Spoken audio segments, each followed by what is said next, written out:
While we want you to enjoy and learn from your work placement, you need to be aware that every occupation has hazards specific to the industry or to the individual workplace.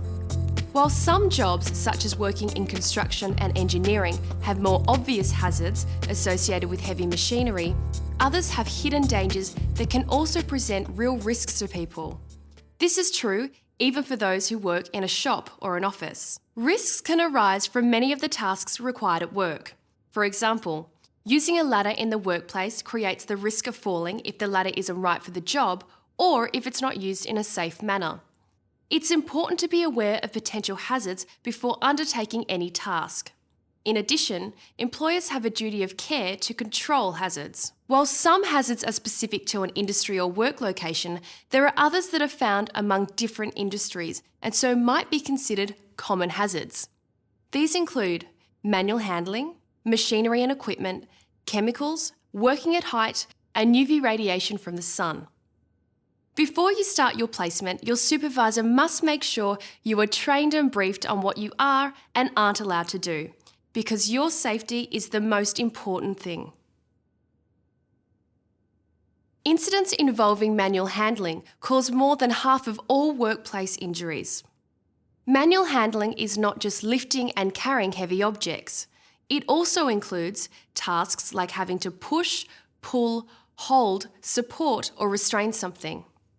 The risks are increased if the object in question is of awkward shape or unexpected weight. Repetitive tasks and those carried out in strained or awkward positions can also cause injuries.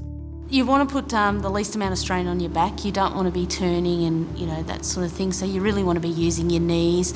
And look, if it's something that's really heavy, I'd always suggest get two people and then just remember, the way you move and you're not bending your back too much. We've done a lot of training on manual handling.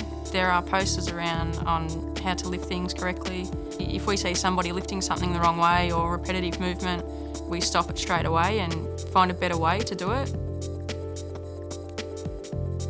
Injuries resulting from the use of machinery and equipment are common in industries such as construction, manufacturing and farming.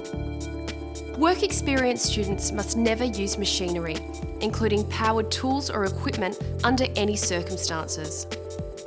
Students on structured workplace learning are able to use some equipment on placement once appropriate training has been successfully completed.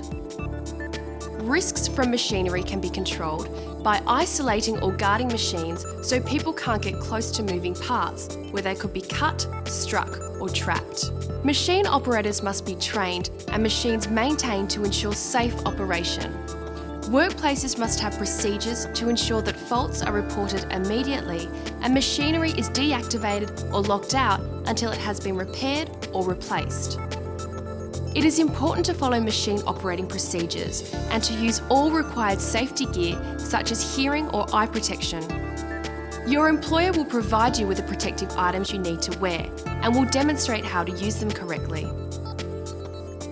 There should be signs placed on or near machines to clearly state what safety items are required, so look out for them. The use of powered machinery by students is prohibited. If you are in an industry that uses machinery, both you and your employer must understand clearly what you can and can't do. When coming into this company, you're inducted and you're shown how to use each machine, proper procedures, how to start them up, stop them, what sort of safety wear to use when operating them. On the machinery, there's safety guards with safety switches, so if there's the guards not down, the machine won't turn on. And there's also emergency stop buttons.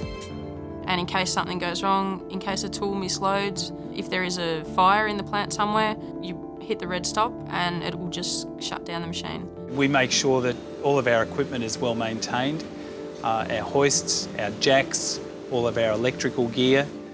It can pierce through your skin and cause injuries and even death, so it's very important to be careful.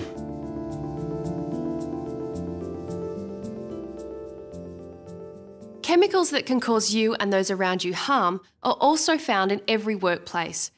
Even in offices, potentially harmful chemicals will be used for cleaning. One dangerous thing about chemicals is that you can't always see them.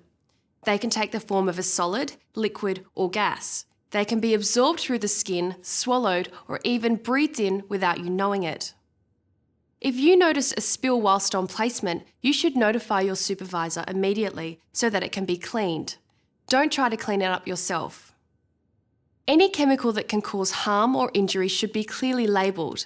If chemicals are used in your workplace, ask your supervisor about the possible hazards. The chemicals in this workshop, such as oils, paints, thinners, they're all kept out the back in the locked up containers. A lot of chemicals we use are very dangerous, so we have an MSDS. The materials safety data sheet has information on all the types of chemicals that you use in a salon and what you should do if you come into contact with them. It's kept with the chemicals when the chemicals come in, so if anyone needs to know what the rinse safe for the dishwasher's got in it, it'll have it written on there, safety procedures if you get it on you. With a lot of chemicals, you leave them in the container they came in. You never put them in another bottle that's empty. You never refill something if it's not labelled. Working at heights forms part of many jobs. Construction, roof work and tree surgery are just a few examples, although there are many more. In fact, working at heights is defined as any work where a fall of more than 2 metres could occur. Work experience students are not allowed to work at heights of more than 2 metres. Typical height-related incidents include things like collapsing scaffolding, falling from ladders, through roofs, into holes and down uncovered shafts. Well, a lot of the major concerns on this side is falling from heights. It's probably one of our major hazards that we have here. Obviously, being a tri-storey development, we've had to erect a lot of stairwell voids in there, ensuring that the workers don't fall down. Well, there's always that potential you could fall. Just got to watch where you're stepping. You got to make sure, try not to drop stuff. What we've got in place up the top on this one is handrail, prevent the guys going over the edge, and as we get further on in it, we're going to scaffold the whole thing. The incidence of skin cancer in Australia is among the highest in the world.